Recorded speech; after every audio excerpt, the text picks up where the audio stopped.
వాళ్ళు ఏంటంటే వరంగల్లోని dry fruit shops, spices అలాంటివి ఇక్కడ మనకు హోల్సేల్గా రీటైల్గా దొరుకుతాయి.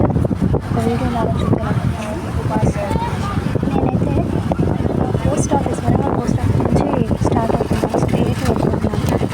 అక్కడ నుంచి స్ట్రేట్గా వచ్చేసాక బీచ్ బజార్ వస్తుంది. బీచ్ బజార్ అంటే బ్యాక్ సైడ్ ఇంకొంచెం ముందుకు వెళ్ళాలి. స్ట్రైట్గా లెఫ్ట్ రైట్ అట్లా ఇటు కాకుండా స్ట్రైట్గా వెళ్ళిపోవాలి. వెళ్ళిపోతే ఎదురుగా మనకు ఒక ఫ్లైఓవర్ వస్తుంది. ఫ్లైఓవర్ దగ్గరలో చిన్న గల్లీ ఉంటుంది. అది ఆ గల్లీలోకి వెళ్ళిపోవడం అనమాట. ఆ గల్లీలోకి స్ట్రైట్గా వెళ్తాం. చూడండి వెళ్తున్నాము. కొంచెం ముందుకు వెళ్తే ఫ్లైఓవర్ వచ్చేసింది. దాని పక్కకి స్టీల్ సామాన్ షాప్ ఒక గల్లీ. ఆ గల్లీలో ఈ గల్లీ పేరు పిన్నవారి స్ట్రీట్ అంటారు. ఇలా స్ట్రీట్కి వచ్చేసాము. రాంబో డ్రై ఫ్రూట్ షాప్ మీకు కనిపిస్తుంది కదండి, ఇదే. ఇక్కడ అన్ని డ్రై ఫ్రూట్స్, స్పైసెస్ మీకు దొరకని ఐటమ్ అంటూ ఉండదండి. ఓకే, చూడండి, అబ్జర్వ్ చేస్తూ ఉండడం. ఎలాంటి డ్రై ఫ్రూట్స్ అయినా హోల్సేల్ కానీ రీటైల్ కానీ ఎలాగైనా మీకు ఇక్కడ దొరుకుతుంది. సో మేము కూడా ఇక్కడ షాపింగ్ చేయడానికి వచ్చేసామండి. నెక్స్ట్ లోపలికి వెళ్దామండి.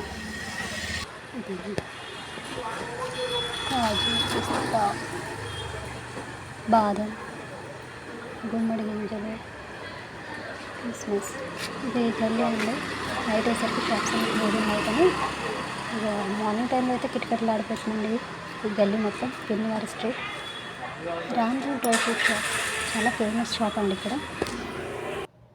నెక్స్ట్ వచ్చేసి షాప్ లోపలికి వెళ్దామండి. ఇలా లోపలికి వెళ్ళాక చూడండి, షాప్లో ఎన్ని డ్రై ఫ్రూట్స్ ఉన్నాయి, స్పైసెస్ ఉన్నాయి.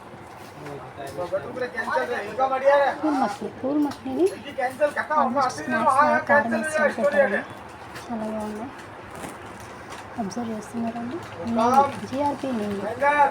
డ్రై ఫ్రూట్స్ అయితే హనీలో వేసి స్టోర్ చేసుకున్న బాక్సెస్ కూడా ఉంటాయి అక్కడ. ఈ ఐటెం దొరకదని ఏం లేదు, అన్ని ఐటమ్స్ దొరుకుతాయి. చెర్రీస్, మేమైతే చెర్రీస్, వాల్నట్స్, ఇంకా బాదం, గుమ్మడి గింజలు ఇవన్నీ తీసుకున్నామండి.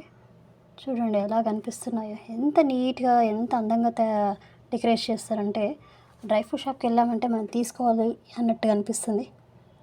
ఇది వాళ్ళ షాప్ నేమ్. బ్యాగ్ కూడా ఇది ఇలాగే ఉంటుంది. Please subscribe my channel. ఓకేనండి, బాయ్.